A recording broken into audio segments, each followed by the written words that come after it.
that being a motivation is inherently the problem. Like, you shouldn't make being a well-read, well-informed individual synonymous with, oh, this is how you can get money too, because it's not always going to play like that. You know who else ate it up that I hate, kind of ate it up?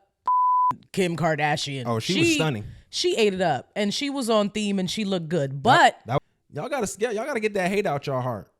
Let these boys get that money. You know how and much they dicks is bigger than yours. What's up with you? I don't know. This is the second time you done said that. The fuck? Trippie Redd looks like bacteria. Future looks like Chucky, and everyone's been saying that Gorgeous Doll did a number on him, and that's why he cut the dreads. She came on TikTok and she was like, they was hanging on by a thread anyway, so you definitely should have cut them off. Wayne, you next. And I'm not gonna lie to y'all. Seeing him walk up with his head high, looking every one of those officers in the eye, one of the most powerful things I've ever seen. Yeah. Go up and just say to a random black person, call him a call him a just see what happens. Try it. Don't send your women to go to parks and call kids that. Because I've been seeing them get tough. Like, oh yeah, we're tired of this. I think there's some mental health things going on with anybody who gets pregnant 3 times in a row like that. Your whole life is revolved around talking about other people's lives. What the fuck do you think your ass is doing on that podcast now? This podcast is sponsored by Graffiti Tax Services. For all your tax preparation needs, you can go to graffititax.com. We're going to put the link right here. It should be somewhere. And yeah, you can head to them for during tax season. And if you have any financial or tax preparation questions, head to Graffiti Tax Services. They're our new sponsor. Thank you to Graffiti Tax Preparation Services. That's it. All right. I know what everybody's looking at me, and I know what everybody's saying. Yes, my shirt does look like a bisexual line dancer's. I completely understand, but this nigga don't got no type of drip whatsoever. You got me the shirt. So whose fault is for lack of drip? You're not liking the shirt is the lack of drip. You're thinking the shirt is gay in any way is the lack of drip. I said bisexual. I think that's fair. I said gay in any way. Salute. Bisexual is gay. I said salute. I said salute. I didn't fight you, did I? I said salute. But I'm only wearing it because I think in honor of the Met Gala that just happened, I wanted to wear like my, what? Frilliest shirt. I wanted to wear my. Did you know what the theme of the Met Gala I wasn't doing it for the theme of the Met Gala. I was just, because the Met Gala was going on, I was like, let me just wear the shirt that I think is the fruitiest. I guess. So I felt like I was part of I don't know what that logic is. I just felt like I was part of the group now. Now that I come up there, I feel like I could have came in here in a suit. I feel like I could have came to the Met Gala like this. I would have been. You would have got laughed off them stairs. Fair. I would have taken it. I ain't Anna Wintour herself would have personally escorted you out that motherfucker. She couldn't catch me. I would have ran. She wouldn't have come. I would have ran into the. You think it's Anna trying to catch you? It's the hordes of security. I'm running all them too. They don't want this. They gonna catch your black ass. They gonna want me on there. Somebody gonna put me on their Met Gala. I don't really even want to do that though. It was a lot of people looking a hot mess that completely ignored the theme, so they might have let you rock because that's what I'm saying. A lot of people rock. So that's what I mean. We're gonna get into it in a little bit, but I feel like I would have been on brand for some of the people who didn't stay on the whatever theme was. So we'll get into that though. I just wanted to let y'all know why I look like this. I know y'all still gonna make y'all jokes, but it's gonna be what it is. All right, you are now tuned in to the Talk FNF TV. I'm Absurd Rhetoric. I'm my lovely and amazing and gorgeous co-host, Miss Farrah. Hi. All right, so we back. We got a lot to get into. The Met Gala has happened. She was totally consumed with it, like one track mind. I was watching the Met Gala red carpet live on Vogue's YouTube page. So let's get into it. There were a lot of looks that just completely missed the mark, and then there were a lot that like were very on theme, and there were a lot of people who ate it up. So we can start with our favorites, and then we'll get into talking shit a little bit. So I'm gonna be bad because I didn't get a lot of people's names, so I'm all for that. I thought I got the ones that I wanted to all talk about. The best one I thought it was the lady. She had the red burgundy hat and fit on. That was Teanna Taylor. No, not Teanna Taylor. It was another lady who had all Joy? burgundy. I think it was Joy. I know her name started with a J. Yeah. She ate that up. But I think Teanna Taylor, it's between Teanna Taylor and Janelle Monáe.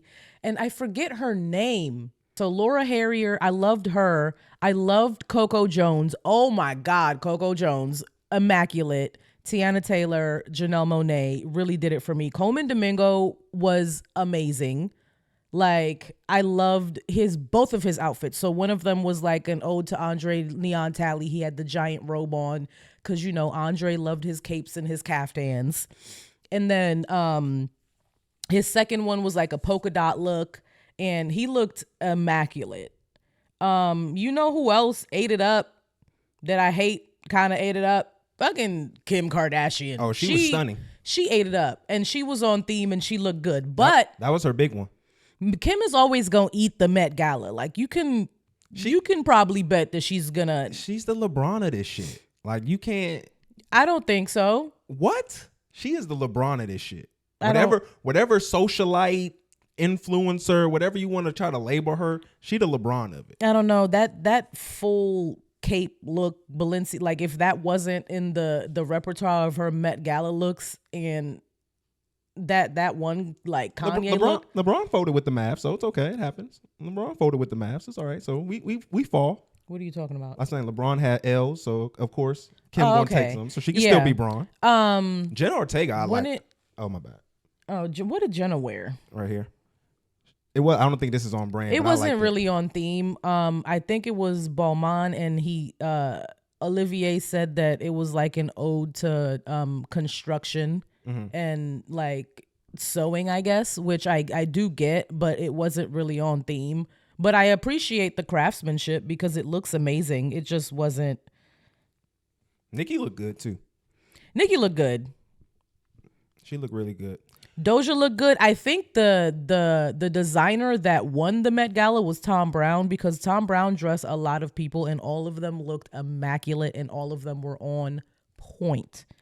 Oh, and let's just really quickly, Jenny was dressed by Chanel.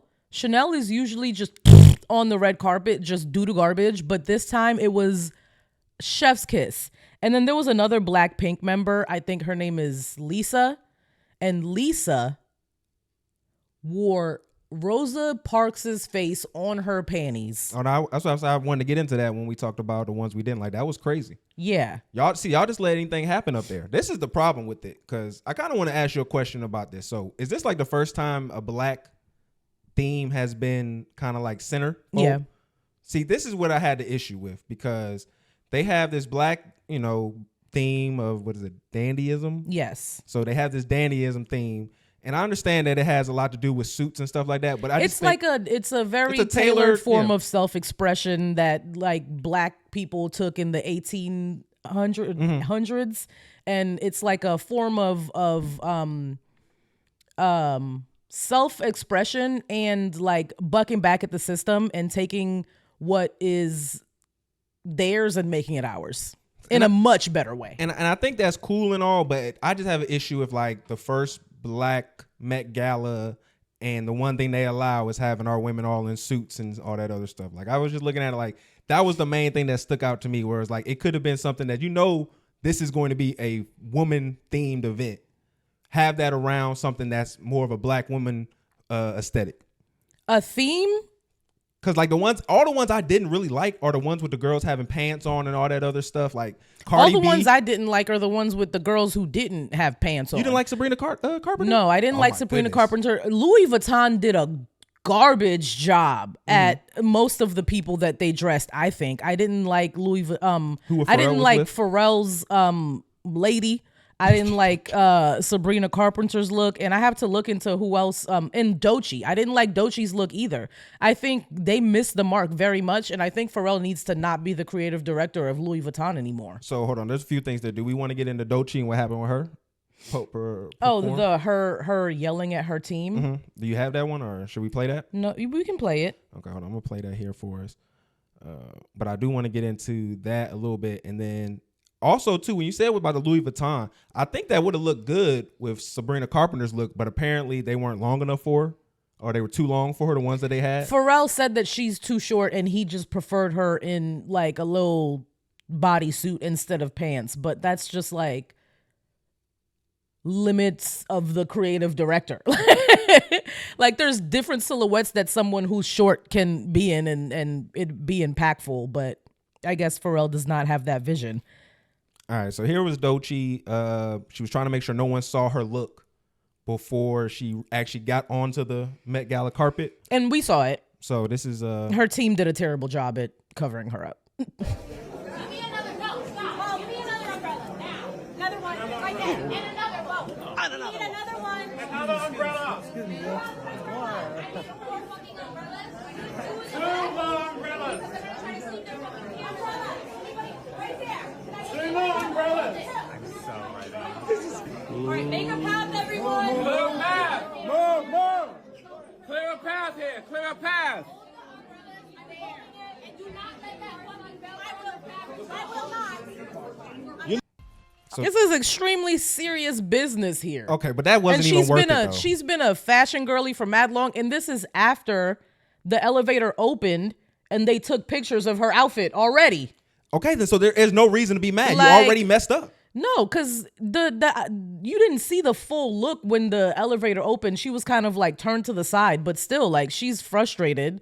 And I think people are just blowing it out of proportion. I don't know if this is something that we need to be like a viral thing that we're talking about for real. I'm just saying, like, it's just important for folks to see like the stress that goes into it, and also people to have criticism regarding like, is she this diva who is just being pushy and the Met Gala is extremely stressful. If you watch any of the Vogue documentaries and Countdown to the Met and the celebrities get ready with me's and stuff, like it's stressful for weeks before. Mm-hmm. It's extremely stressful. It's one of the biggest nights. It's the biggest night in fashion. Point blank period. No, I mean, it's one of the. It is the most elitist event that we know of. That's why that I the wore public shirt. knows of. That's why I wore my nice shirt, because we talking about it. Yeah. So I think there was some flops that kind of happened and some awkward situations. So there was a who wore it better. So I think it's kind of funny that Buddy what is Law Roach, right? That's his name? Yeah, Law Roach. He spotted it in real time and had a reaction. So you know his girl Zendaya. Yeah, he was like, "Oh, she has the same outfit on as Zendaya. Thank God we came earlier." Hold on, I have it right here. People tonight. Wow. The fact that This you were is when even he- standing. Hold on, this is when he's seeing Anna Swan. She's the girl from the Godzilla spinoff, and she was also in Shogun. Yeah. Tell me. He said not. Now look. So if you couldn't make that, he said, who wore it better? So I think we should answer that question. Zendaya wore it better because the suit was tailored better. Like it was more impeccably tailored to her body, so it looked better. The other lady, the suit looked a little bit loose, so it just didn't give the same thing. But they obviously had the same exact reference. They both look beautiful. The suit just looks better on Zendaya. I don't know. Anne seems to be wearing it.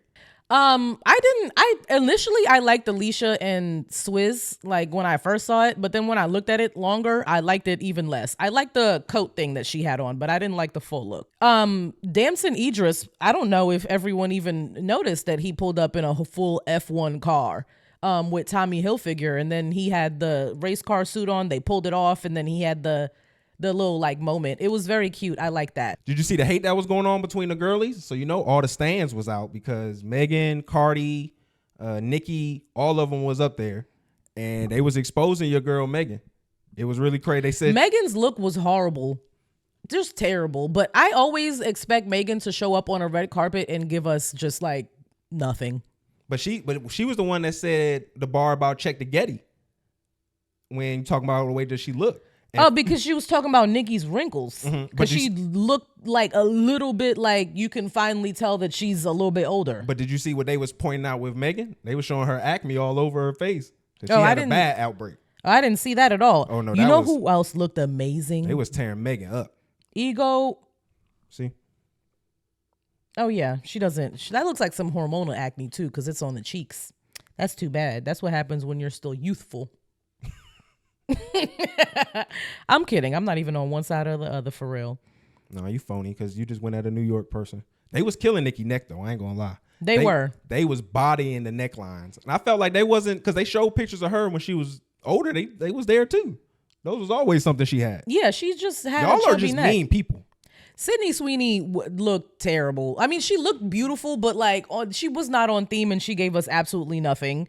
Who else gave us nothing? Gigi Hadid gave us nothing, and then her reference was damn it, I forgot what her reference was, but that's not the theme, girl. You're just because your reference is a black woman does not mean you're on theme. Was Law on theme?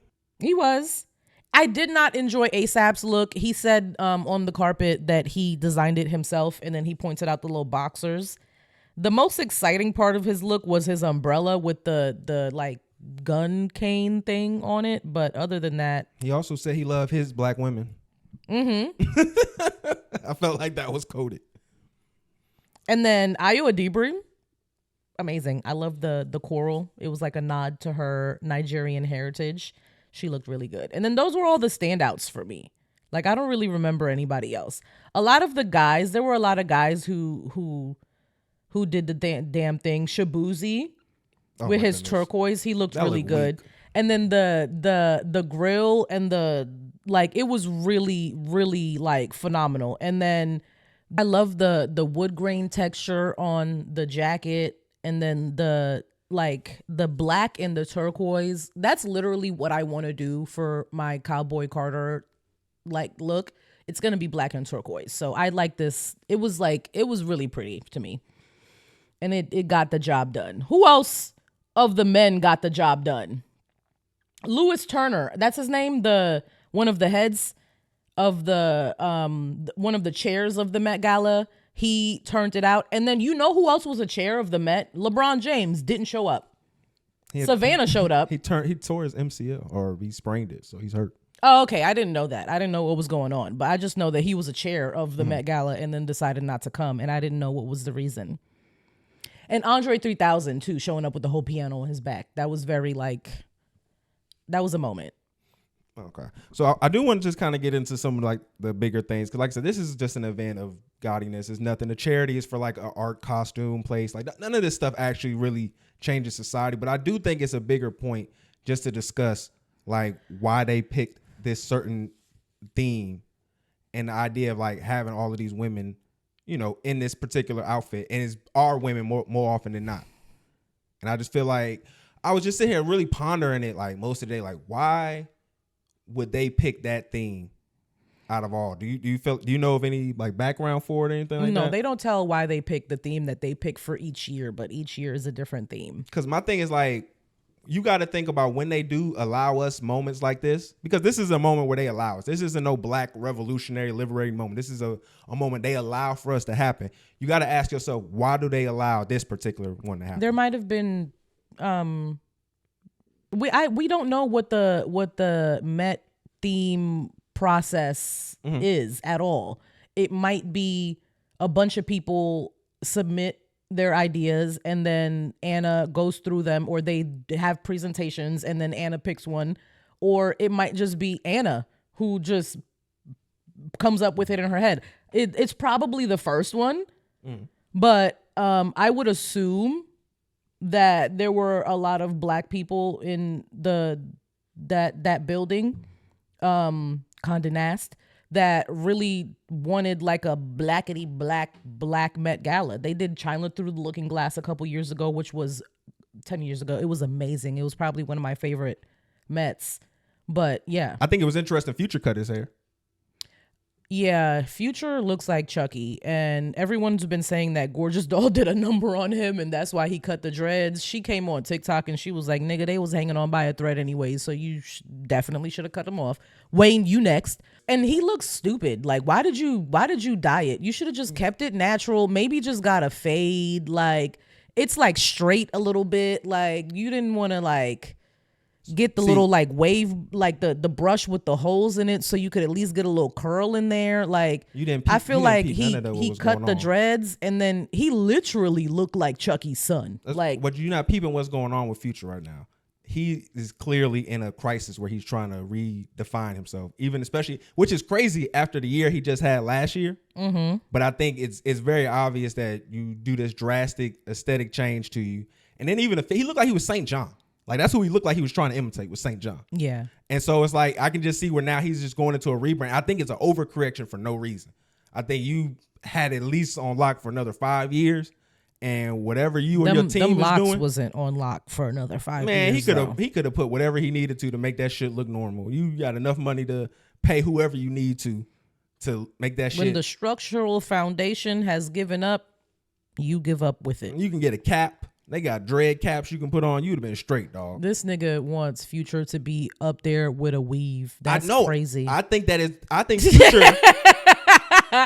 This nigga said you need to get a wig, Future. I think you need to get a 4x6 frontal and some bundles of some locks and hold it down instead of just cutting it off like you should have. Nah, because that's not just a normal cutoff. You just said the nigga had the frizzy look. He looked like the dude from the no, he should have cut more off. What's the Disney show with the nigga? He with the looks like hairs? Chucky's son. The Disney hair. He had remember the nigga of the Disney show. He had the spiky blonde hair. That's what that nigga looked like. What's his name? Otto from Rocket Power. He did look like that too a little bit.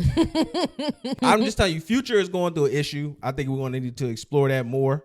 Trippie Redd situation just happened. He done got exposed for dirty macking. My man going through it. You want to get into that really quickly? Because I thought that was actually super hilarious. Let me see if I can pull up the text real quick. So Trippie Redd has been, doing his big one. He done got shorty pregnant, and now as normal Negro fashion, you got to flex on her while she is holding the kid. So he's been running around with the likes of women who are, I think he's doing it on purpose. Because if I was him, that's what I would do. You run around with the thick ones all around, make her jealous, make her upset. And just so happened, this one girl, he just snatched from Future. And apparently some text messages got leaked out between her and Future. And she said that Trippie didn't do it. He didn't leak the text messages. But they did make Future look crazy. Did you pull him up? He said... There's he sent her a screenshot of like a blog page, and he says, and I guess they got each other's names tatted, or she got his name tatted or something like that. And he goes, shaking my head, I hope you get that tattoo removed. Embarrassing. You really a good girl. And she replies, LOL, you're such a narcissist. You took back my watch, the AP, because that's what you're supposed to do. The ladies. He didn't take Gorgeous Dolls back, and she over here flexing a whole arm full of them. So I guess he learned his lesson. And she said, there's really nothing to speak on. And he goes, that's your nigga now? That's nasty. She goes, we talk. And then he replies, you come to Miami and don't let me know, huh? He a little mad. She goes, you got a bunch of 3 women, etc. I don't want to be a part of that. And he replies, you stupid to think that's not the case with any of these niggas. That's dirty macking right there. It's hard to see like the niggas that was a legend to you when you was coming up. They was the niggas who was making the music and doing all the, we fucking foreigns and all that. Just to see them fall from grace like this, man. That was tough. Like you didn't have to resort to dirty macking. Are you surprised that Future is a dirty mac? I'm not surprised. Have you listened to Future's music? Not now. I'm not surprised he dirty macking, but I think that it's when you're in a position where the younger artist is the one that's on the come up, on the rise, and he just take one of your joints from you, that shit gonna make you feel a kind of way. And it's unfortunate that you go to such lengths, Future. Like that shit was disgusting what I saw right there. That's not of men. That shit was nasty, but I understand it in your position. Now, from her position, the girl who went from Future to Trippie Redd, girl, what the fuck? Trippie Redd looks like bacteria. Like Trippie Redd, Future is actually handsome. He was. He needs to dye the hair black. That's all I need from him at this point. You can leave it, just dye it black, please, for the love of God. But like Future is handsome. Trippie Redd is not that at all. He looks like he's diseased. I'm just telling you, the man get the bread from the white. He looks boys, like his so. breath stank. He looks like his tongue is always white. That's what they like though. If he's spinning out, he's spinning that paper. And then so Trippie Redd, I guess today posted a video with his ex, and she got like face tattoos and stuff, and she looked like she do heroin. So she looks like the type of girl that would be with the type of nigga like Trippie Redd, because Trippie Redd looks like he snorts paint. But what does that say about Coily Ray then? No, she's a dumb bitch for having that nigga baby. We're not talking about Coily Ray. We're just talking about this woman who went from Future to Trippie. Obviously, it's something that they rocking with. I don't know what else to tell you. It's obviously something that they rocking. The money. Then they rocking with it. I can't get mad at it. The only thing that makes sense is Trippie has to be a bigger trick than Future, which... All right. I do want to ask you something about Rihanna, because she just announced her third child. Congratulations. Congratulations on that. Let's give her a round of applause. She was also talking about the fact that she's still going to release the album R9, I guess. Listen, girl, I don't believe you until it's on my phone. Like you could give me a release date. You could be like 9 p.m. tonight. I don't believe you till 9:01. All right, so I do want to tread lightly with what I'm going to say here coming up. But again, this is nothing on the youngins. This is just on the process. 4 out of 4 years, right? It's been 4 years since she had her first kid. I don't know. I think it's been I don't know how old her first child is. I think it was. I think that was like the Super Bowl she did, right? That was 2022 was the Super Bowl, I think. Yeah, I think that was the first pregnancy. So that's been 3 years. Jesus. So she's been pregnant every year since then. The ASAP has not gotten off of her. I think there's some mental health things going on with anybody who gets pregnant 3 times in a row like that. She has money, and she was 37 when she had her first child. Okay. And that even makes even more when you want to just relax. I think she wants a big family. Rihanna's always talked about wanting a big family. And then I feel like she probably thinks that she needs to get them out back to back to back, because she will start having more complications if she waits longer periods of time between each pregnancy. You coming in here and trying to say that this woman in her late 30s has mental health issues because she decided to have a family, and a large one, and quickly, is fucking crazy to me. And you go ahead and defend yourself, because I'm done. What I'm saying is pregnancy not something that can really take a toll on a woman's body? If it was taking that much of a toll on her body, do you not think that she would have gotten a surrogate because she can? Did I not just say it's a mental health issue? Do you not think that she would have gotten a surrogate if she was going through mental or physically taxing pregnancies? Did I not say it was a mental health issue? So I'm saying if it's a mental health issue. So again, my question is pregnancy not taxing physically on a woman's body? Like some of you say it's like getting hit by a truck per se. It can be, but some women have really pleasant pregnancies. Okay, again. We don't know what's going on with her body. Essentially, a pregnancy is you're taking your body through an extreme process, regardless of how light it may feel. It's still an extreme process. You're creating and bringing a life in the world. Doing that over and over and over, multiple times, that is insane. I think it's crazy when men get their women pregnant at that frequency. I think it's crazy when women take their body through that at that frequency. That is insane. And then you already know there's studies that talk about women who have this obsession with being pregnant, where they want to always be pregnant because of the notoriety and the feeling and emotions they get from people. Well, we can probably safely say that Rihanna's not getting pregnant for notoriety, because she gonna be notoriety-ful regardless. Nobody's saying there's notoriety, but there's also you can't act like, or she might just be trying for a girl. You haven't had a lot of your friends have had kids, right? Not any, like a lot of your female friends have been pregnant or had kids. No. Okay, so I've experienced that and seeing. And I've seen friends that are, and people who are adjacent to friends have multiple kids because they enjoy the feeling that people come in surrounding them and, oh, here's this, you're so beautiful, baby. And they get obsessed by that, or to the point where they had to like actually talk to somebody because. And you think that this might be Rihanna's state of mind? Just like when we have a discussion about like a Nick Cannon and how they can do whatever they want with their bodies because they have this particular capital, but there's still what you would say an issue with someone like Nick Cannon going around spreading the seed. Yeah, because he's creating broken families. I think that's why it's an issue. I think it's even crazier with her putting her body through such stress and multiple times. Of course you would. This don't make no goddamn sense. I do make sense. I cannot sit next to you and watch you and listen to you spew this bullshit. Oh my God. Like, how is it worse that Rihanna and her husband I didn't say worse. Not I never husband. said worse. I never said worse. You said it's worse or it's crazier. On the same level. I said it's on the same thing. It's the same discussion. It's not the same discussion. Yes, it is. When you're taking your body through that's a mental health thing. Like, you should be one to at least take a year break. How do you know that she's going through anything that's so traumatic? It's a pregnancy. She might be the weakest of pregnancies is still the craziest of experiences. She might be literally just trying to have her family in a timely manner so that she can stop having babies. You just said surrogates. Get a surrogate.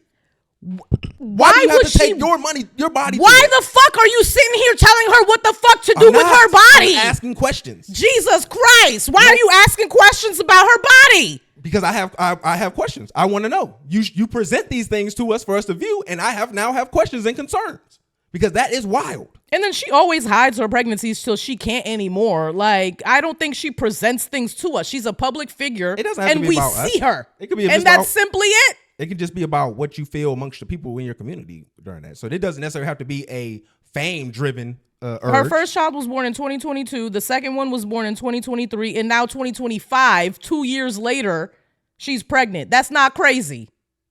That is crazy. That's crazy. That's not crazy at all. That's a lot. That's a big toll on the body. There are people who want their children to have closer age gaps. That could be it. She could. I can see two. Like I said, she could potentially just want to give birth while she can give birth, or she might be getting pregnant again because she potentially wants a girl. We don't know because we not in that lady's vagina. I'm just gonna tell y'all at home, man. Stay out that lady's uterus. Get your vitamins, get your minerals, man. Save up that energy. You don't gotta pop them out left and right, man. It's not an example to follow, please, because I feel like that's gonna be the newest trend coming up. If you got Rihanna and ASAP money, which none of you don't, and you have access to the medical professionals, then you do what you want. And none of you don't. Remember that. None of you don't. Let's see. You want to talk about the racist white lady, Shiloh Hendricks? I don't know who that is. So you haven't seen that's been going on? So she called what people have said that he was a 5-year-old autistic black kid. I don't think he was 5. I think he was a little bit older than that, but that's neither here nor there. You don't need to be calling kids a nigger at the park. She called him a nigger because she tried to say he was like stealing something from her daughter. I did see that. And apparently she's raised like up over like $500,000 so far for like whatever, like moving and protection or whatever they're trying to say. And all of the conservatives, the Matt Walshes, I don't think Charlie Kirk has, but the Myron gangs are Amor, as I learned his name is Amor. That's his real name, Myron Gangs. That's his Sudanese name. And just a whole bunch of other just racist white people have just kind of latched onto this and like turned her into a symbol. And I think my first take over this is like, white niggas are so, like, you white boys are so soft. Like, your women have to do y'all work for y'all for everything. These the ones that y'all got to send to us to be tough. Why ain't y'all white boys calling us niggas to our faces and calling men niggas? Like, if you really tough, if you really about the word, if you really not scared of the problems and the repercussions that come with it, why don't y'all just say it to us and just see what happens then? Go up and just say to a random black person, call them a nigger, call them a nigga. Just see what happens. Try it. Don't send your women to go to parks and call kids that. Because I've been seeing them get tough. Like, oh yeah, we're tired of this. We're tired of being told what we can't say. We'll do it. Say it. And just make sure that you can get home afterwards. I think white women will always have that type of audacity because they can stand behind white men. But the white men ain't going to defend them. They are, though. They'll defend them with the money. Isn't she being defended by white men? Like, I mean, it's probably more than white men. Because I've seen some nasty black men want to talk about sending money to her too. But I'm talking about physical defense. You talking about what they can do financially. Mm-hmm. Like, I was in spaces the other day listening to white national spaces talk about this. And it's crazy to listen to these white people have these discussions because they sound like the crazy black niggas having their discussions, talking about, oh, we can get the money. The money is here. We can raise that up for our causes and stuff like that. And it's like, y'all are so obsessed with us. Ever since that they told y'all can't tell us to hit the fields anymore, like on y'all whim, y'all have been so obsessed with controlling us. Y'all been so obsessed. That's what got the boy killed in Texas at the track meet, because y'all want to control us. Instead of teaching y'all kids how to call a teacher and having a teacher or an authority figure handle that. White people overstep boundaries all the time because they feel like they're like authoritative figures. Especially when it's colored people involved. Yeah, 100%. Did you see Marc Lamont was on Piers Morgan discussing this? No, I did not see that. So he got caught up with the debate regarding it, which I don't even think that's the stupid part, is even having the debate around this. But he got caught up with Myron, and they had, remember that white girl that we talked about that said nigga and then got like on all these podcasts? She was on there, and there was another woman who was a little bit more sensible. But Myron goes up there, acts an ass. He ends up playing like chimp music while Marc is talking. He has a little gun that says nigger, that shoots a nigger post out. He was really being like wildly disrespectful. But there was one point that really stuck out was when Piers was talking to the white girl, and he kind of like challenged her to say the N-word. So I'm going to play a little bit of that here. I want to live in a country where people are allowed to say what they want unashamedly, and you will go not on then, have say free- it. Say you the will M- not have Go on, free say speech. go on. Say the M word. Go on. No. Hang on. Invite. No.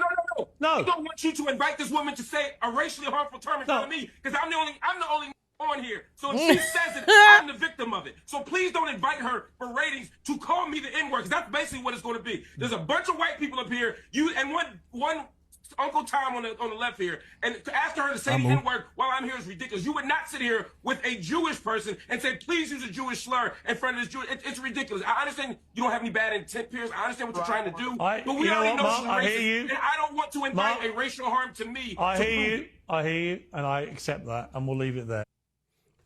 Okay. And that's why I'm not upset with Marc, because I was, like I said, I discussed with him on Spaces regarding having conversations with these kind of people and things like that.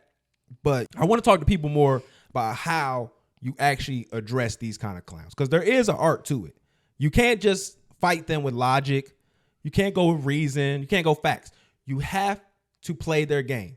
And what I mean by that is you have to show them they aren't who they say they are.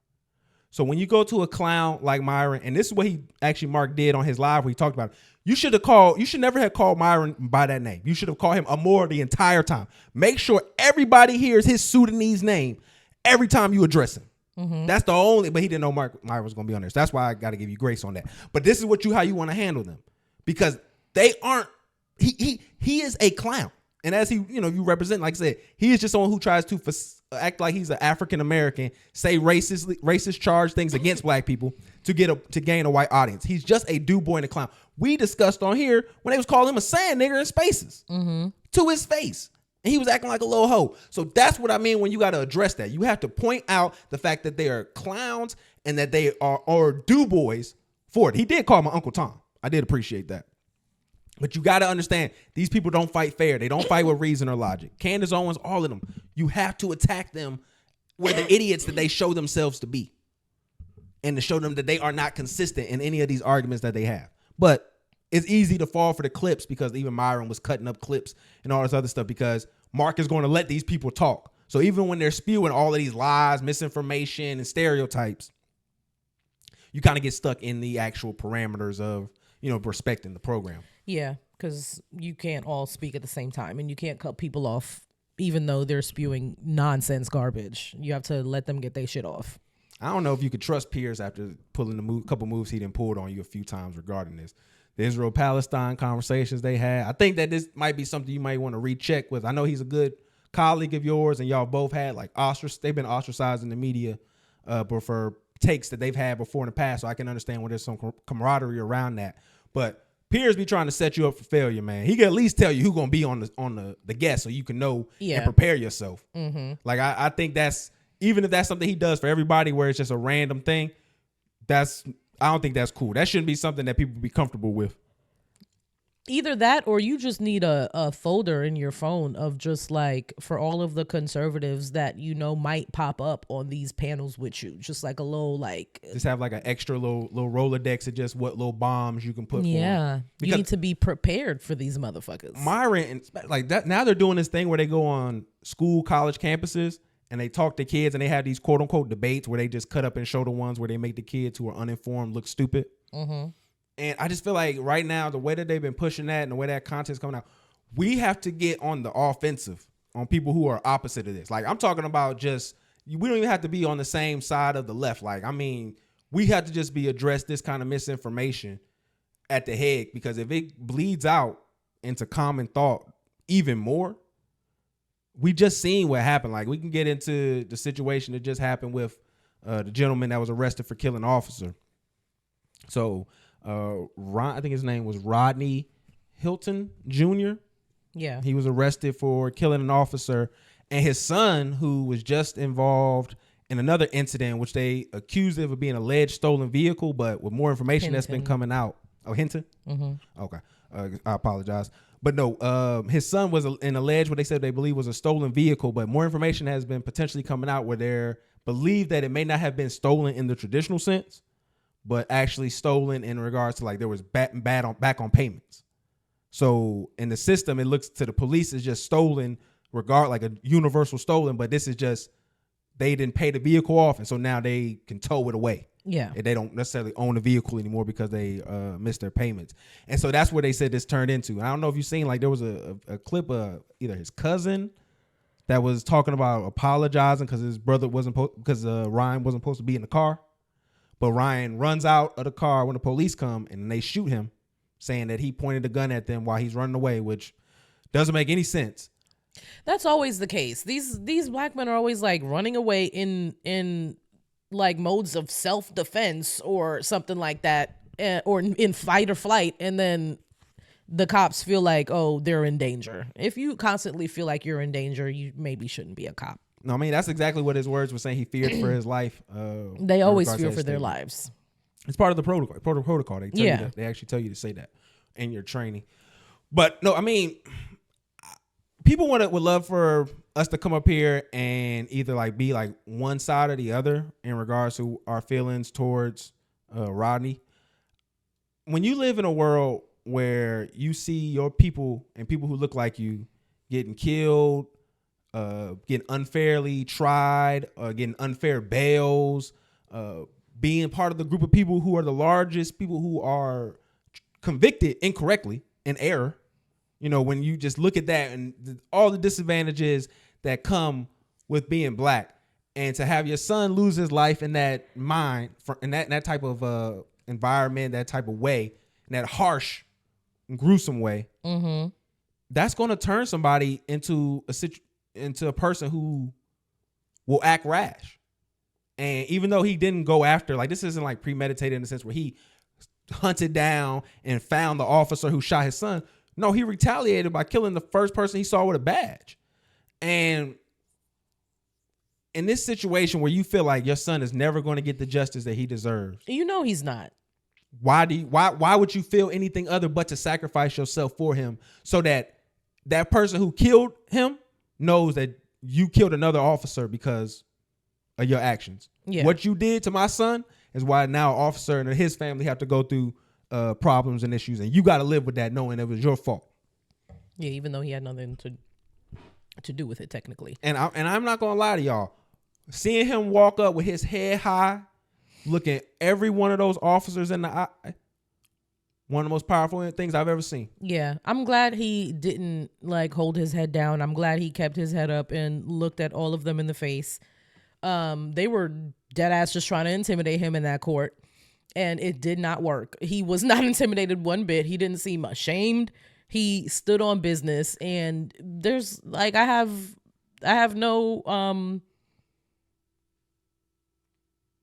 nothing but like tens for you. Like, I don't know. There's been a lot of drama in the court while he's being tried. in the crowd, like his family and stuff. Like they got into it with some other people. I don't know what was going on back there. And then the next day, all of the cops like took up all of the space on the benches so that like his family and his supporters and the public had nowhere else to sit. One of his cousins came up, tapped on the glass to let him know that he was there for him. And then all of the police like rushed his cousin. It's been like, it's so representatory of like where we are right now. Like we're frustrated and they're bullies. And that's where we are. I mean, I spoke to this earlier saying that this is the reason why they are, implementing more cop cities and stuff like that around the country, because civil unrest is inevitability when you have fascism. And what we just voted is that was fascism. And that is only going to be inevitable. This is going to become far more common. This is going to become something that we probably going to hear more on the news more frequently than it's probably ever happened, just because of just the type of person who's in office, what that attracts from the media. And the media goes and tries to find these particular stories because this stuff happens all the time. You hear about police getting killed in incidences. You hear about police killing people just in your regular day-to-day town. Like if you go and listen to just regular news, you can hear incidences going on with your police. Like I was just scaling through on Twitter and I heard, here it is. Okay. So it was just like this what happened. Georgia police chief has been placed on leave after allegations that he ordered a sergeant to cover up for his brother, who is a suspect in a murder investigation. Boy, spicy. Let's get deeper into this story. And so we find out that the Jonesboro police chief, whose name is Michael Yates, was put on non-disciplinary administrative leave after the GBI, or Georgia Bureau of Investigation, was called in because there were allegations that Sergeant DeMarquavius King concealed information that the police chief's brother here was a suspect in a murder. So basically, the GBI was called in because there's a potential cover-up. You look at what happened with Ahmaud Arbery and so many other cases. Boy, I tell you, Blue Lives Matter, it's looking like the pig's only job is covering up murders. ACAB. So I'm just saying, like, it just crazy stuff is happening and it's just not going to get highlighted because of whatever individual, is going on in this. I'm pretty sure this isn't getting highlighted because of the police are involved and they're the main suspects in what's going on. But this stuff is going to become more and more common, man. I just ask that y'all protect yourselves. Y'all just try to be mindful and understand that the things that are happening aren't always going to necessarily be in your control, and you just kind of have to react accordingly. And I'm not going to tell nobody to be no sucker. I'm not going to tell anybody to resist and do something that may potentially lose their life. But at the end of the day, you got to make a decision for you and what that matters. So it's tough. Yeah. All right. So there's this article that's people been discussing. I believe it was in the Independent, and it said, the Intelligencer. And it says, everyone is cheating their way through college. ChatGPT unraveled the entire academic project. And so I wanted to read a little bit of this because it was discussing this guy. His name was Chungjin Lee.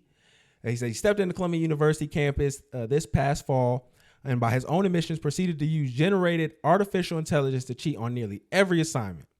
As a computer science major, he depended on AI as an instructory program classes.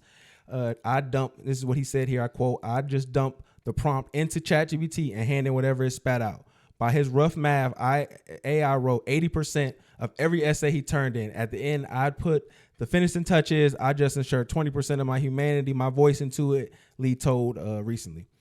He said he was actually born in South Korea. He grew up outside of Atlanta where his parents run a college prep consulting business. He said he admitted to Harvard earlier his senior year of high school, but the university rescinded its offer after he was suspended for sneaking out during an overnight field trip before graduation. That means you did something crazy. Like, they're not going to rescind the offer because you snuck out. Yeah. Somebody probably lost their life or something, you doof, or got arrested. A year later, he applied for 26 schools. He didn't get into any of them. He spent the next year at a community college and transferred to Columbia. His personal essay, which turned his winding road into higher education into a parable of ambition and building companies, was written with the help of ChatGPT. So apparently, he kind of goes into like this. Is the university not going to rescind his degree now since he's admitting to cheating on everything? No way. There's no way doing that. But there were some other things that were quoted out here. So here was another excerpt from there. College is just how well I use ChatGPT at this point. A student in Utah recently captioned a video of herself copy and pasting a chapter from the genocide and mass atrocity textbooks into ChatGPT. Another quote here: massive numbers of students are going to emerge from university with degrees and into the workforce who are essentially illiterate, he said, both in the literal sense and in the sense of being historically illiterate and having no knowledge on their own culture, much less anyone else.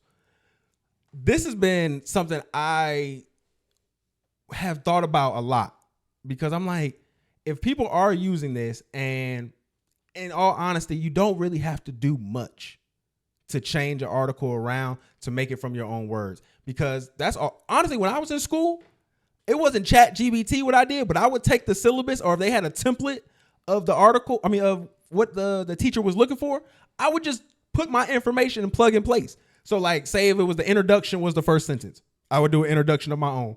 So if the next sentence was describing a certain part of whatever the subject was, I would just I would literally do that. But they're just now. But the assignment. You would do the assignment. I would do the assignment, but I would copy. But I would use the template that the teacher would.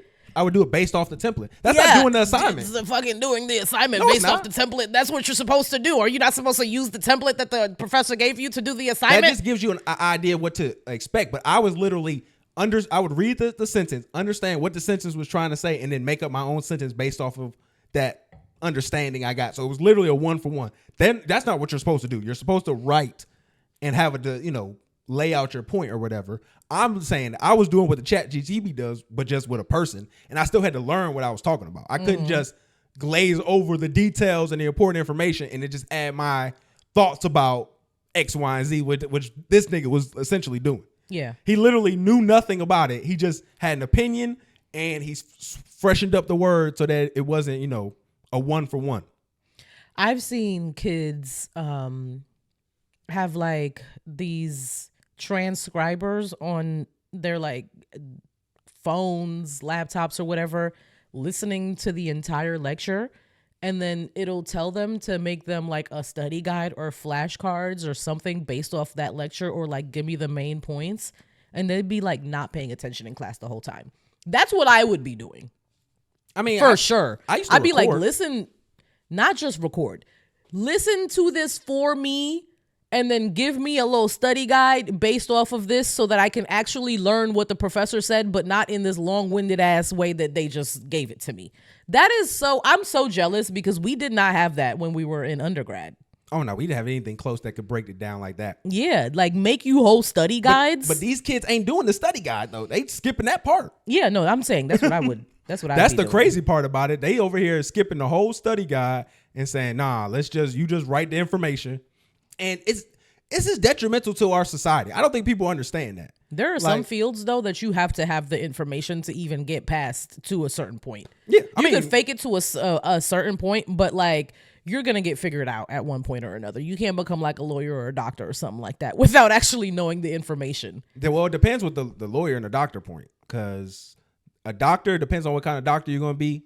Well, there are very large tests at the end of those that you cannot cheat on, point blank period. So you're not going to be able to pass those tests. No, I understand like the bar and the residency and stuff like that. You're not getting there. You're not becoming a lawyer or a doctor without having the information. But there is a lot of elements. I think a lawyer, you're probably not going to pass the bar without at least some understanding and studying. But I think there's going to be a lot of people very rigorous. I think there's going to be a lot of people who's going to get up to the point with this and be sitting there like, hey, I'm just have to guess. Like, I'm just really gonna have to guess on this. Yeah, because I've had friends take the bar, and it's like you have to have knowledge on like things and like concepts of things too. Like, it's extremely complicated. But I mean, I could even see where we can get to a point where if the folks aren't even getting to that, if the folks who have the option, so you don't have to do pre-law to get into the law school. You can do other things to get into law school. So if we are losing out on those individuals in that process before we even get to the more rigorous stuff, I think that is where the real detriment happens, because now we're not even going to be able to get the lawyers because the niggas who was doing whatever other courses got to that first degree on bullshit. That second degree, are they even going to be having the capabilities to now turn that part of their brain on when they, for 4 years, was using this cheat sheet? I don't think so. That's where the issue comes from. Because where does higher, if you're allowed to get through the basic part of college with that, like ChatGPT probably can get you any basic level degree. Yeah, it can. What does that mean when we try to get these people to now start to now getting the expertise of it, and they don't even have the foundations of what they need to learn? Because that's what you're learning when you're in school, is those rigors, those processes that you develop when you're learning about something. Mm-hmm. That's why they kind of do a broad, when your first few years of you just doing like math, science, like you're doing all of that. I don't get that, because what the fuck was I in high school for? What was I doing in But you high know that's school? not the same level of writing and the same level of detail when you were doing those classes. Yeah, but like when I get to college now, I feel like after one semester, let's get specific. I feel like the first year should be like that. Let's get specific, unless I'm specifically choosing to not be. Because you're also giving people the opportunity to understand, like, hey, maybe what you came in here to be isn't your strong suit. So maybe you want to change it up. I feel like degrees should take less time to get. I mean, if my first year or two is just like feeling things out, and then I'm able to do the degree in the last 2 years technically, why am I supposed to be in college for 4 years? Let me get the 2 and get my bachelor's and get the fuck. Well, you just got to do what Lee did. Lee went to community college and got those out the way for the low, and then went to Columbia. That's not what I'm saying. I mean, that's what you're supposed to. That's what people are doing now. I'm saying that it should not be the way it is, and that it should change completely.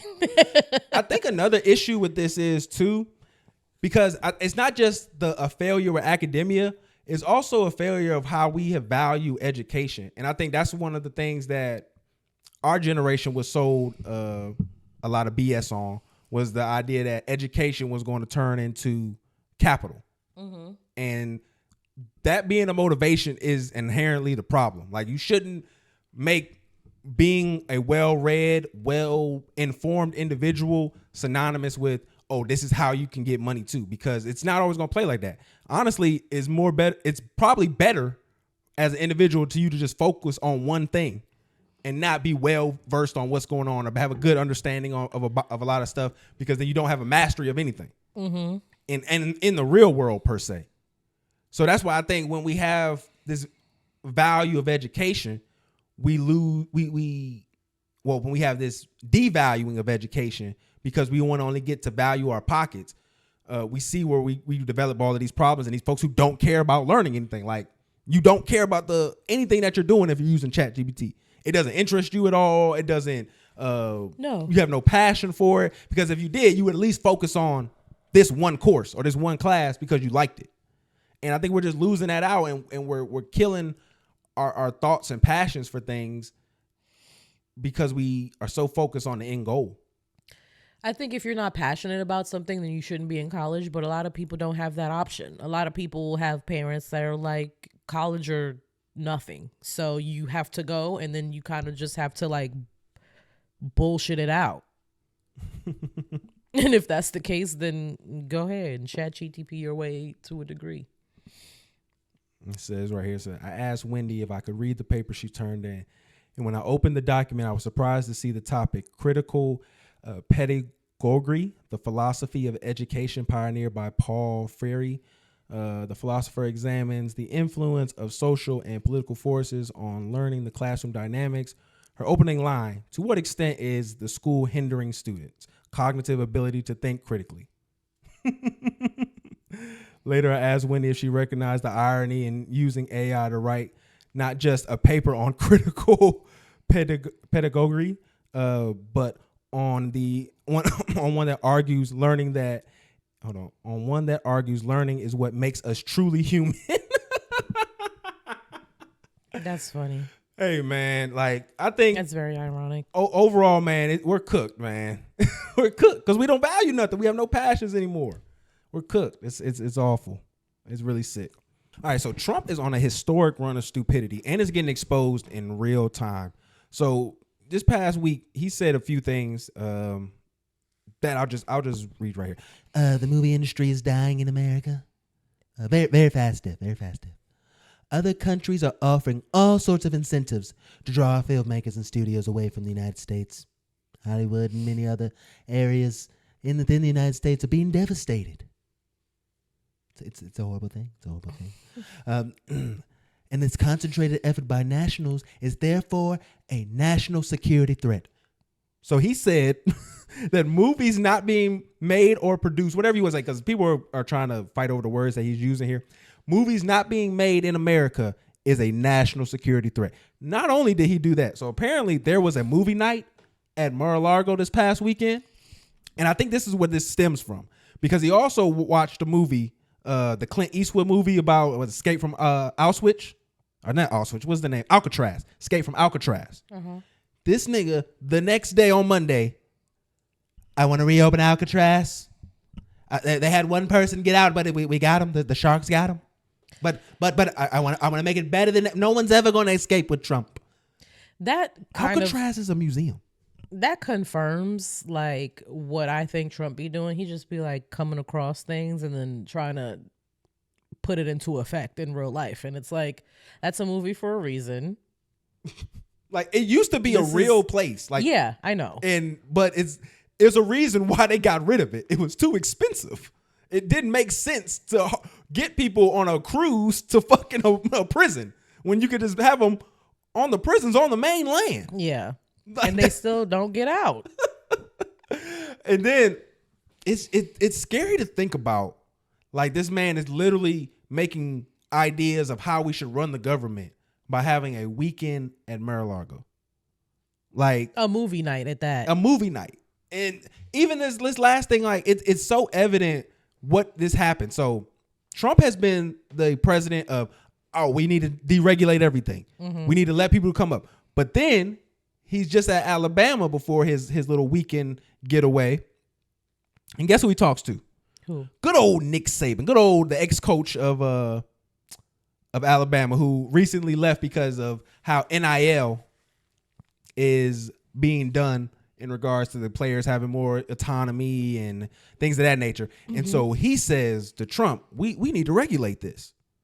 So when the black boys can argue and negotiate with these schools and teams, it's a problem. But when y'all can dump pollution and run generators that's destroying the fabric of the black communities, y'all, that's cool for y'all. It's just insane to me that this just happens. And we're just supposed to sit there and say, oh no, Trump is not a racist. Trump's not a bad guy. Trump doesn't do X, Y, and Z. When it's just right there in our faces. Yeah, we've gotten examples time and time and time again. I feel like if you're saying that Trump is not a bad guy and Trump's not racist, then you just don't want to see it. Like, there's no proof that could be put in front of you that's going to change your mind at all. Your mind doesn't want to be changed. So I want to play a little bit from Fox News that's talking about this. President Trump is reportedly considering an executive order to regulate name, image, likeness deals in college sports after meeting with legendary coach Nick Saban after the University of Alabama's commencement. Co-host of Hot Mic on Outkick.com, Chad Withrow, joins us now. Chad, thanks for joining us. I just want to set the stage here for our audience and then let you go from there. So name, image, and likeness, this was decided by the Supreme Court, I believe unanimously, that the NCAA could not bar college athletes, which were looked at as amateur, from making money off their name, image, and likeness, basically endorsement deals. Their popularity has a monetary value. But now we are in a place where, because the NCAA was hit so hard by this decision, and there was a vacuum and nothing to fill it, now we're in a place where basically players are getting paid to go to a university, and they can go every year, get paid more, and go somewhere else. It's a completely free market. It's unregulated. And that's what that's what his problem is. Okay, so you can see they're hating. The boys are making too much money and they can have too much freedom and we can control them less. So now it's a problem. One of the things that recently just happened, there was a quarterback who was at the University of Tennessee, and he just had a similar issue with this, where he wanted to get some additional money to play for the next season, and the coach essentially kicked him off the team for not showing up to camp. And he ended up signing with another school, and I guess he's taken care of in a way that he feels comfortable with. But to me, y'all coaches treat and use these kids any way that y'all want to. Y'all jump from school to school in the middle of the playoff. Like they'll be at the end of the season and they'll have a playoff game. The coaches will quit. That happened at my school one time. The coach quit and they had to go there with a secondary coach to fill in the place. And luckily they still won. But it's like y'all can operate and do as y'all please, and then they get mad when young black boys now have that same opportunity. Mm-hmm. And that they running all over y'all white boys and y'all upset. They come there and taking y'all money, doing what they want, and then going to the league and getting more. And they just upset. And it's very hater energy. That's all it is when it comes down to this. Yeah. And they're it's just young, they're athletic, they get more bitches than you, they got more money than you, and now you mad. And that's mad all. and salty. Y'all gotta get that hate out your heart. Let these boys get that money. You know how and much they dicks is bigger than yours. What's up with you in I this? don't know. This is the second time you done said that. Said that last week too. I just feel like if I was a man, that's what you would just say to other I men? would be swinging my dick around. You would go to jail for that. Not literally. Not literally. Like everything with me would be a dick swinging contest, and hopefully I would be well endowed enough to win. I just want to know, will somebody will put Trump on the stand and ask him, why is it okay to regulate the black boys, but not regulate Elon and what he doing in Memphis? What's Elon doing in Memphis? Oh, you ever heard? Okay, well let me let you listen to this. For a permit for 15 turbines, right? If, big if, they are given a permit for 15, will they need to come back to you for another permit? Yes. If they are given a permit, we have regulatory authority at that time over XAI. That means they will only be allowed to operate 15 turbines. When they get ready to put in operation all 35 of them, will they need to reapply? Casey Smith Alexander, Deputy Director, yes. They would have to submit an application for a permit to operate the additional turbines that are on that facility. 33 of these turbines are operating today. We have geothermal imaging that show and confirm 33 of these methane gas turbines are operating right now. That is ridiculous. Do we have drones or a way to verify those 35 operational turbines? I'm not familiar with the resources available to the health department, but I'm happy to check. Because if that is the fact, and there are 35 are operating, they're asking for a permit for 15. I mean, it's just, that's fraud, isn't it?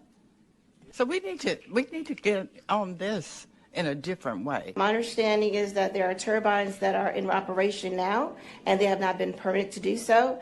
And so what is the process to shut them down until they are permitted? I'm going to defer to the health department and their process that's currently open. Okay, my understanding is that there should not be any turbines in operation as of today. However, it has been stated on record that there are turbines, 33 I believe, that are in operation today. And so my question is to become to the Deputy Director of the Health Department. Can you confirm or refute this, number one? Number two, what are you doing to shut them down until they have been permitted? And number three, can we file an injunction so that they are shut down until they are permitted? Commissioner Sugarman, I know Attorney Smith is coming up, but I don't see the health department person here now.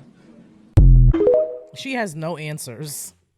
And like I said, this is in Memphis, Tennessee, in a predominantly black neighborhood, and they're putting out these methane turbines. God knows what chemicals is being put into the air while they're doing it, and they're doing double the amount they're allowed to have.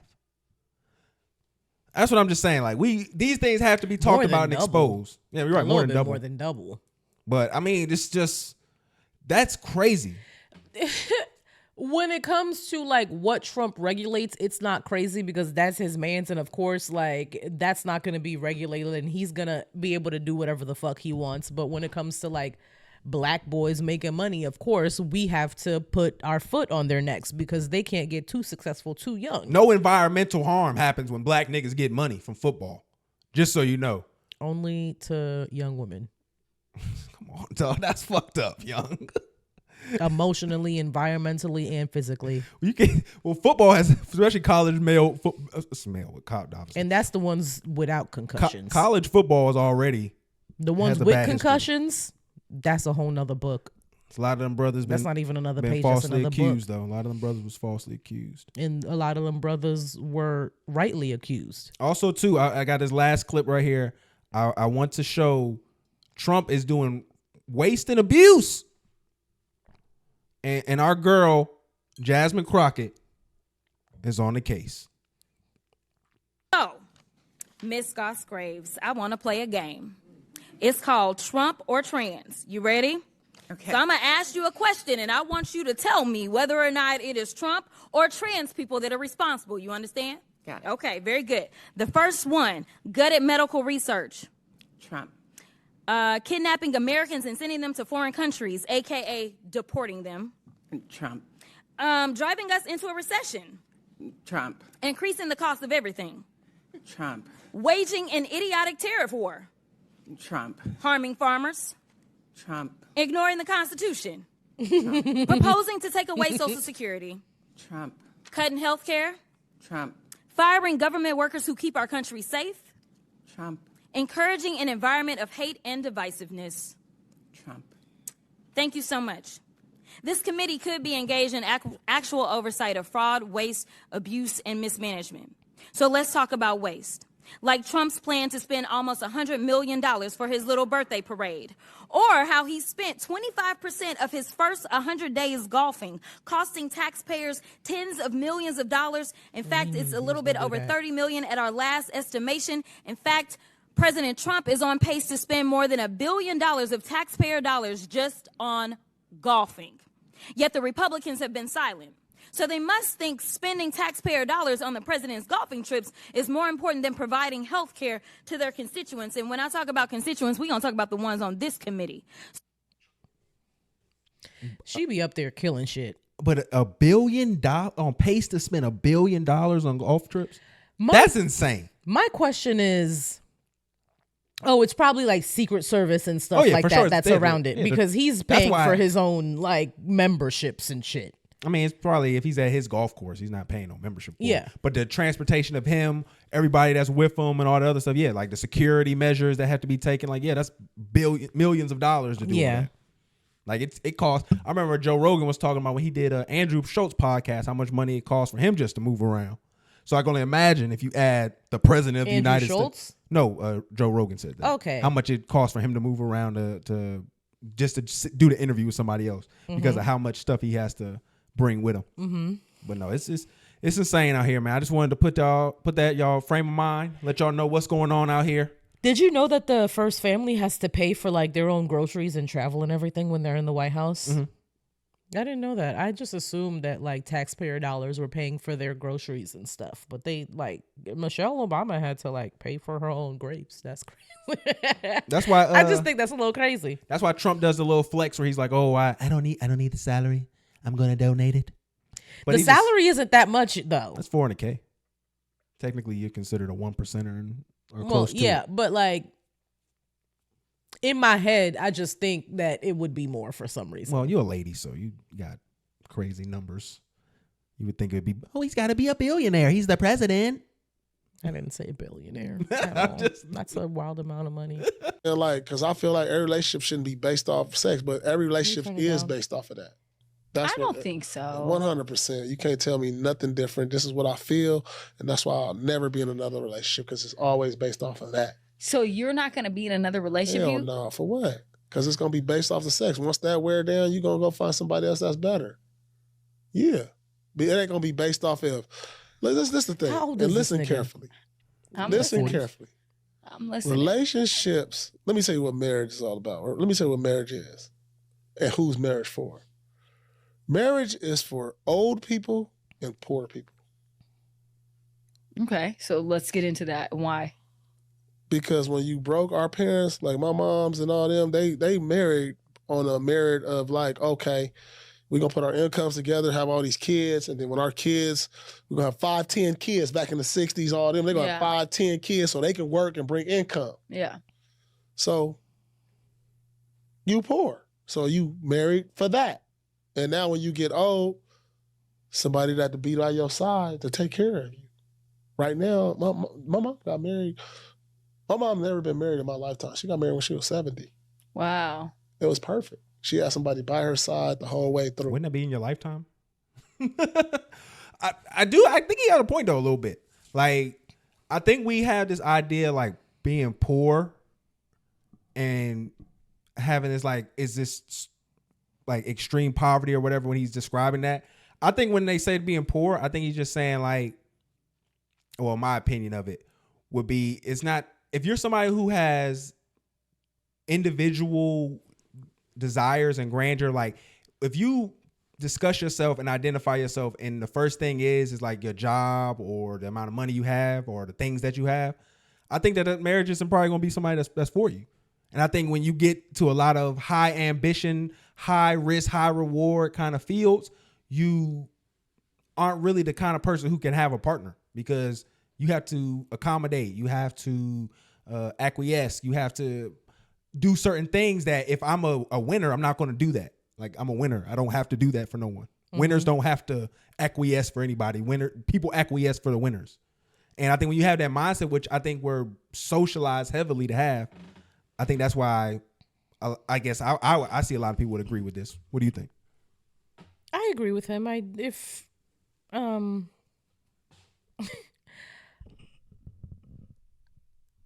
not surprised that he has that opinion because he is an older rich nigga. A former NBA player. Yeah. And marriage is a financial institution. It's like bringing two houses together, two families together to try to make something bigger and better than like what you separately came from. So yeah, 100%. So if you're a high successful person, like a highly successful person or a high earner, do you think that marriage is something that you shouldn't aspire for? Or do you think it would be a waste of your time in the long run? It depends on what your goals are as far as like power and finances and stuff. If you're someone who is like in business and you want to marry somebody else who is of your same ilk and like in the same field and merge things together, then cool, then it makes sense. But if you're super duper rich, then merging you into my life is not gonna bump me up. It's gonna bump you up, but it's not gonna do nothing for me. So like, I get it. Like, why would I get married? No, I think a lot of people was giving them hate for it. 'Cause I think they went too literal. Like, you gotta understand, this is a basketball player. He's not fucking smart. Nigga went to Kansas just to fucking hoop. Wasn't reading shit. Like, nigga ain't think. I think when you gotta just kind of do a little bit of critical thinking to help him. And I think when people say poor, they think of people who don't have ambition. They say people who don't have drive. Because if you listen to all of these guys, they always talk about mindsets. And I think that's more so a better way to express it. Because if you have a mindset of personal ambition, there's really little room for you to be a partner with somebody because your goal is your goal. If it's to get to a certain part of money and this person's holding you back because they want whatever, like you're gonna get rid of that person regardless because they are a hindrance to the goal. Mm-hmm. If most people who don't have like that kind of high ambition part of them are people who I think would be better partners because they're more, let's get a plan, let's get a goal, and let's try to do something attainable. And it doesn't have to require high risk and high reward because that's not going to be something they would want. Yeah. And then when you're older, like you're more settled down, you want somebody to just spend your time with, someone that you just enjoy being around. So of course, like you don't want to be old and lonely with nobody. Like what if you fall? I think it does speak to this, like how we view each other as humans though, and how we kind of take that kind of experience for granted. Because I can see where it's like, yeah, I understand where it is logistically from it. And that's why I explain certain ideas from that sentiment, because how can you tell somebody who's in this special privileged position not to act on it? So, but it does say something to our human condition, because at the end of the day, you can't act like people don't strive to live a life similar to his. If people could say, hey, kill this random person on the street or do something negative to somebody, and we'll give you this person's life, they're going to take it 9 times out of 10. And that comes from like a while we don't really value people anymore. And I think that's really what's under it, where if you really break down what he's saying, is we don't value each other. Why would I need to value you outside of sex? Because that's what he's talking about. Mm-hmm. Outside of sex, what I need another person for? Because I can create the reality I want because I have the capital. And I just think we make individuals a worthless thing. Like we devalue each other when we have that kind of thought process. Yeah. I don't think people will ever think of it like that though. Because they just want the outcome. You want to be able to pay or live at the live, do the vacations you want to do, flex on the people you want to flex on, but you don't think about what that does in your mindset towards your fellow man. So I think that's what the disheartening part of what he says comes when people try to rebut what he said or debunk what he's saying. But it's just a true thing, unfortunately. Does that mean we broke because we married? Apparently, because we not old. So according to Paul Pierce, we broke. We just broke. Oh, damn, we didn't talk about Kamala being at the Met Gala, man. I don't have anything else in me left. We need to wrap this up. Oh, that sucks. Unless you just want to leave the camera on you. Talk about it. I forgot I had deleted my notes because I had to update my phone. So now my notes is gone. I don't have my expression anymore. I'm going to make up a new one. That one was getting tired. We out, man. All right. Follow us on all of the social media at talk.fnf.tv on Facebook, Twitter, Instagram. If you're currently listening on YouTube, give us a like, comment, subscribe. And if you're listening on any of the streaming services, please give us a download. Love you. Bye.